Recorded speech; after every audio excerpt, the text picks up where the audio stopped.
میں آپ کے چینل سے عوام بلوچستان کے عوام کو میں کہنا چاہتا ہوں خدا را اور استعمال مت ہوئے.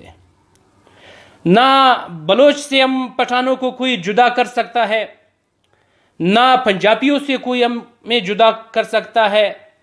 ہم سب ایک کلمے کے بھائی ہیں، ہم پاکستانی ہیں.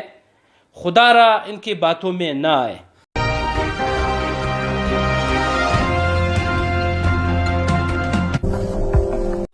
بسم اللہ الرحمن الرحیم. السلام علیکم ناظرین، بولانی نیوز کے ایک نئے پروگرام کے ساتھ آپ کی خدمت میں دوبارہ حاضر ہیں. آپ کا میزبان انور حسین بولانی.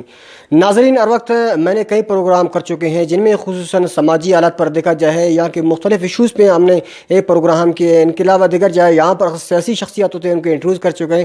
آج کی جو ہمارے پروگرام ہے وہ ان سے بھی مختلف ہیں، کیونکہ اس شخصیت کا میں آپ کے ساتھ تعارف کرنا چاہوں گا، اور ان شخصیت کے جو سب سے پہلے ہم کریڈٹ پہ آتے ہیں، کارکردگی پہ آتے ہیں، انہوں نے کیا ہے. وہ ایسے شخصیت ہے جو ہر وقت انسانی خدمات میں پیش رہا ہے، جن میں اگر دیکھا جائے انسان کی ہمدردی کے لیے ان کا ہر وقت کوشاں رہا ہے، اور باقی جو علاقے کی مسئلے مسائل ہوتے ہیں ان میں بھی ان کا ہر وقت کارکردگی رہا ہے. تو اس سلسلے میں انہوں نے باقاعدہ ایک پلیٹ فارم پر ہو کر یہاں پر اس وقت الکت پی بی 31 مشرقی بائی پاس میں انہوں نے یہاں کے مکینوں کے لیے، بالخصوص غریب عوام کے لیے انہوں نے آواز بلند کی ہے پلیٹ فارم پہ. تو اس سلسلے میں آج ہمارے ساتھ موجود ہے بلوچستان عوامی پارٹی کے رہنما اور سوشل ایکٹیویٹیز بھی ہیں، اور ان کی اکثر خدمات غریب انسان اور ہمدرد کے لیے رہے. اس وقت ہمارے ساتھ موجود ہے عبدالقدیم خان بڑیچ صاحب. آئیے آج کے پروگرام میں ان سے گفتگو کرنا چاہیں گے کہ ان کی خدمات پر نظر ڈالیں گے اور ان کے سماجی حالات پر، سیاسی حالات پر وہ ہمیں اس حوالے سے کیا کہیں گے. السلام علیکم قدیم خان صاحب. وعلیکم السلام انور حسین صاحب. تھینک یو قدیم خان صاحب، آپ کا بہت بہت شکریہ وقت دینے کا.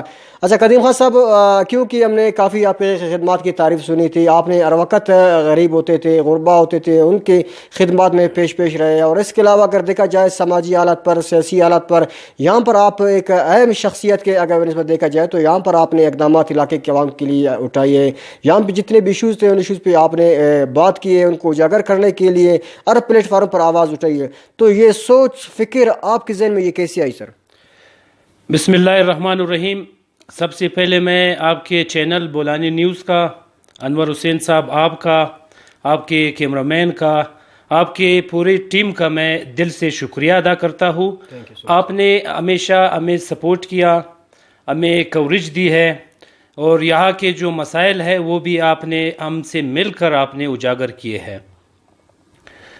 قدرتی طور پر میرے اندر یہ سماجی کام کرنے کا، خدمت خلق کرنے کا ایک سوچ ہے، میرا ایک ویژن ہے.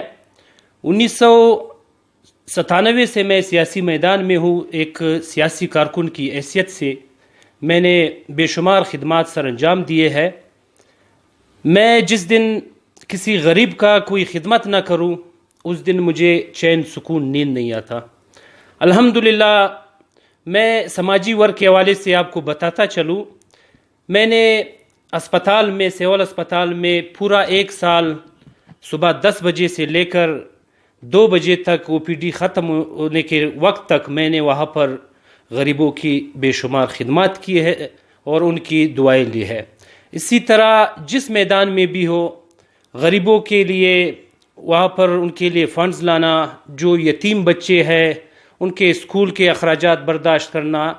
جیسا کہ یہاں پر ہمارے علاقے میں آپ دیکھ رہے ہیں بابا جان ٹاؤن میں اکثریت یہاں کے غریب لوگ. میرے سیاست میں آنا یہی مقصد ہے، یہی ایک سوچ ہے، میرا ایک ویژن ہے کہ میں غریبوں کے کام آ جاؤں.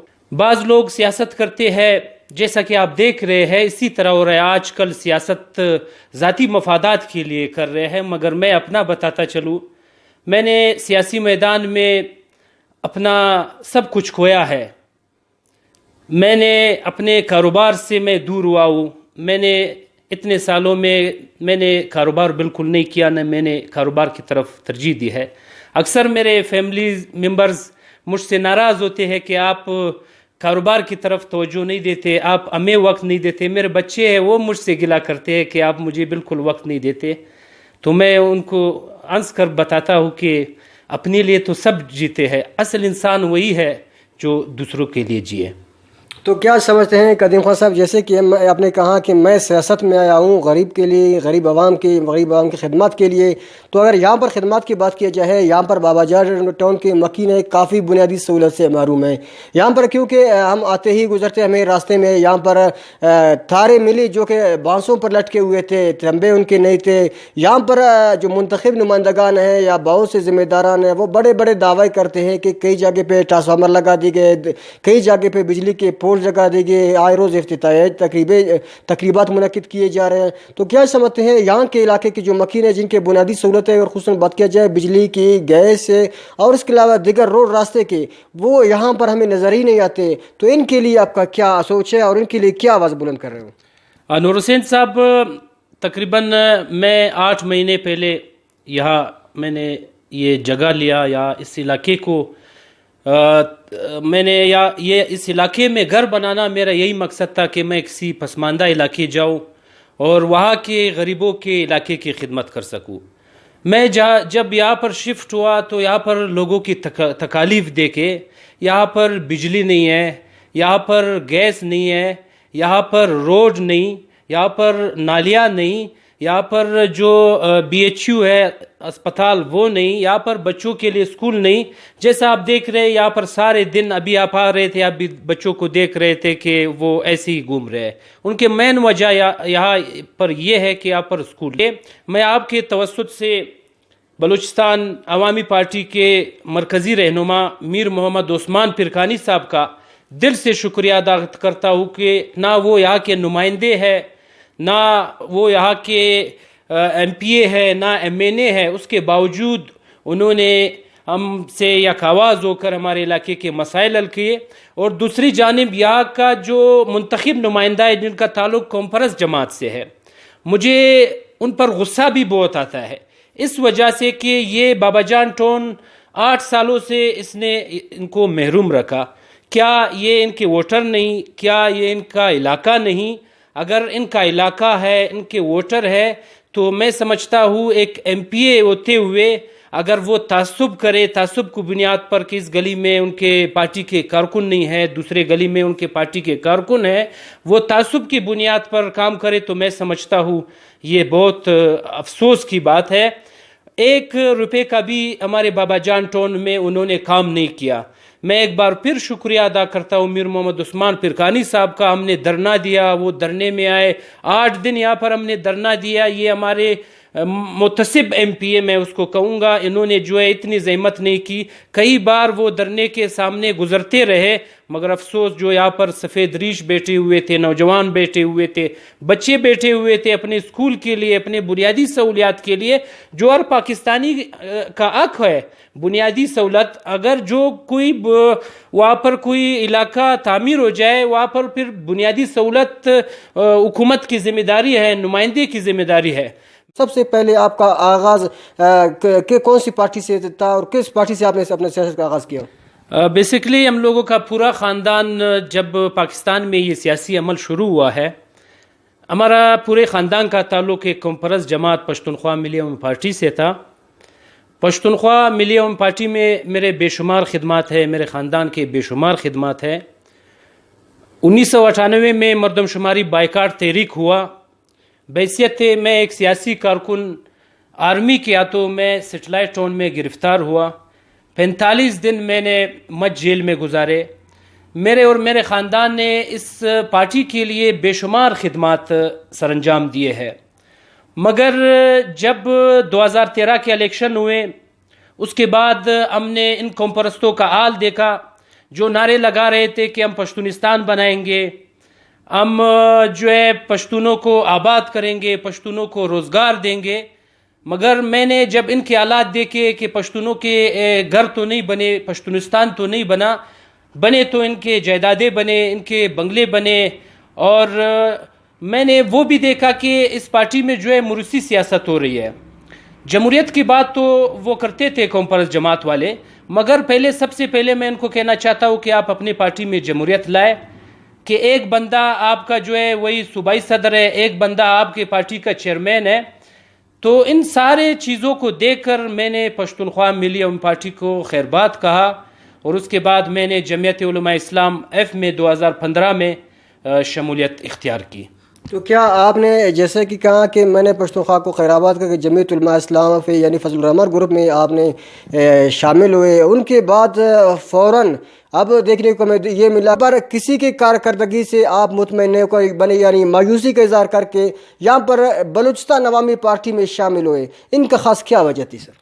انور حسین صاحب، ہم یہاں پر 8 دن میں ہم لوگوں نے دھرنا دیا. بحیثیت سیاسی کارکن ہم نے نہیں دیا، کیونکہ اس علاقے میں مختلف پارٹیوں کے لوگ رہتے ہیں. ہم نے بحیثیت عام پاکستانی پبلک بن کر کوئی جھنڈے کے نیچے، آپ نے ابھی آئے کوئی جھنڈا آپ نے جو ہے ہمارے دھرنے میں نہیں دیکھا. 8 دن ہم یہاں پر بیٹھے، سخت گرمیوں میں ہمارے بزرگ، بچے، نوجوان سارے بیٹھے رہے. افسوس کے ساتھ کہنا چاہتا ہوں کہ میں بھی پی ڈی ایم کا حصہ تھا، جمعیت علماء اسلام ایف سے میرا تعلق تھا. 8 دن کیوں پی ڈی ایم نے ہمارے درد دکھ نہیں سنے؟ 8 دن کیوں پی ڈی ایم کے M P As, M N As, انہوں نے کیوں ہمارے اپنا درد دکھ نہیں سمجھا؟ اگر میں ان کا ایک ایسا کارکن تھا کہ پاکستان لیول پر میں جمعیت علماء اسلام کے لیے میں ورک کرتا تھا، جس کے گواہ پورے جمعیت علماء اسلام ایف کے کسی بھی آپ رہنما سے پوچھے، عبدالقدیم کا کارکن سے پوچھے. یہاں پر ہم 8 دن بیٹھے. 7واں دن ہم پر پریشر ڈالا گیا پارٹی کی طرف سے کہ ایم پی اے صاحب کا فون آیا کہ یہ تو پی ڈی ایم ہے اور یہاں پر آپ کے کارکن بیٹھے ہوئے ہیں، آپ ان کو اٹھاؤ یہاں سے. یہاں پر ہمارے ضلع کوئٹہ کے جمعیت علماء اسلام ایف ضلع کوئٹہ کے نمائندے آئے کہ جنرل سیکرٹری صاحب نے یہ پیغام بھیجا ہے کہ آپ یہاں سے اٹھے. ایم پی اے صاحب ناراض ہوئے ہیں. میں نے کہا کہ یہ تو جمعیت علماء اسلام ہے، میں نے اس میں بہت ورک کیا ہے، بہت عزت بھی بنایا ہے، مگر آج ہم جب یہاں پر بیٹھے، جو ہمارے سفید ریش بیٹھے ہوئے ہیں، میں کسی کے دباؤ میں نہیں آ سکتا. میرے لیے سب سے زیادہ اہم بابا جان ٹون کے یہ سفید ریش اور یہ غریب عوام ہے. تو اس کے بعد میرے اور پارٹی کے اختلافات بنے. اور دوسرا بات میں آپ کو کہنا چاہتا ہوں، 74 سالوں سے یہاں بلوچستان کے عوام کو بیوقوف بنایا جا رہا ہے. قوم پرستی کے نام پر، مذہب کے نام پر. جو مذہب پرست تھے وہ یہی پشتونخوا پارٹی پر وہ باتیں کرتے تھے کہ یہ تو توبہ نعوذ باللہ یہ کافر ہے، یہ خلقی ہے. اور یہی پشتونخوا پارٹی والے، میں بحیثیت خود اپنا بتا دوں، میں جب پشتونخوا ملیم پارٹی چھوڑ کر میں جمعیت علماء اسلام میں نے جوائن کی، تو یہی اس علاقے کے جو محتسب ایم پی اے ہے، مجھے پورے خاندان سے مجھے انہوں نے الگ کیا. خاندان کے ہر فرد کو انہوں نے فون کیے کہ یہ تو اب دہشت گرد پارٹی میں چلا گیا ہے. جمعیت میں جایا، انہوں نے یہ الزام لگا کہ یہ دہشت گردوں کی پارٹی میں گیا. جی ہاں. تو اکثر جو میرے رشتہ دار تھے، میرے قوم کے لوگ تھے، وہ مجھ سے سائڈ ہونا شروع ہو گیا، کیونکہ وہ تو ایک ایم پی اے ہے، میں ایک عام کارکن تھا. لوگ تو آج کل آپ کو پتہ ہے وہ سٹیٹس کو دیکھتے ہیں. آج جب پی ڈی ایم بنا تو تب میں جمعیت علماء اسلام سے کافی مایوس ہوا کہ ایک دوسرے پر فتوے لگاتے وقت 74 سالوں سے یہی اس چیزوں پر، قوم پرستی پر، مذہب پرستی پر، ان نعروں پر آپ ووٹ لے رہے تھے. آج اپنے ذاتی مفادات کے لیے، آج کرسی کے لیے آپ سب ایک کنٹینر پر ایک ہوئے ہیں. کہا گئے آپ کے وہ پنجابی کے نعرے، آج پنجابی سب سے اچھا ہو گیا. نواز شریف اور ان کا جو پورا پارٹی ہے وہ قوم پرستوں کے ساتھ بیٹھا ہوا ہے. آج وہی مذہب پرست جو ہے، وہی قوم پرست جو ایک دوسرے پر فتوے لگا رہے تھے، وہ بیٹھے ہوئے ہیں. میں آپ کے چینل سے عوام، بلوچستان کے عوام کو میں کہنا چاہتا ہوں، خدا را اور استعمال مت ہوئے. نہ بلوچ سے ہم پٹھانوں کو کوئی جدا کر سکتا ہے، نہ پنجابیوں سے کوئی ہمیں جدا کر سکتا ہے. ہم سب ایک کلمے کے بھائی ہیں، ہم پاکستانی ہیں. خدا را ان کی باتوں میں نہ آئے. بہت شکریہ جی ناظرین، بالکل جیسا کہ آپ نے سنا سوشل ورکر جو بلوچستان عوامی پارٹی کے نئے سرگرم کارکن ہیں عبدالقدیم خان بڑے صاحب، ان کی باتیں سنی. انہوں نے جو ایک جذبہ، ایک سوچ فکر جیسے کہ انہوں نے ایک جذبے کے ساتھ اٹھایا عوامی خدمات کے حوالے سے. انہوں نے کہا کہ یہاں کے بابا جان ٹاؤن کے مکین ہیں، ان کے جو جتنے بھی بنیادی مسئلے مسائل ہیں یا جتنے بھی سہولیات ہیں، ان کے سہولیات فراہمی تک میں چین سے نہیں بیٹھوں گا. انہوں نے جیسے کہ کہا کہ بلوچستان عوامی پارٹی کے پلیٹ فارم سے جتنے بھی یہاں پر ترقیاتی کام ہوں گے، اسپورٹس کمپلیکس بنیں گے، انٹر کالجز بنیں گے، بی ایچ یوز بنیں گے، یہاں کے جو مکین ہیں ان کو وہ فیسلٹیز ملیں گے، کہیں باہر کے ممالک میں نہیں ہو. انہوں نے کہا کہ بلوچستان کے بالخصوص نوجوانوں کے نام میرا یہ پیغام ہے کہ وہ بھی آ کر بلوچستان عوامی پارٹی میں شامل ہو کر بلوچستان عوامی پارٹی کا حصہ بنے، کیونکہ یہ ایک نوجوانوں کی پارٹی ہے، یہ بلوچستان میں تبدیلی لائی.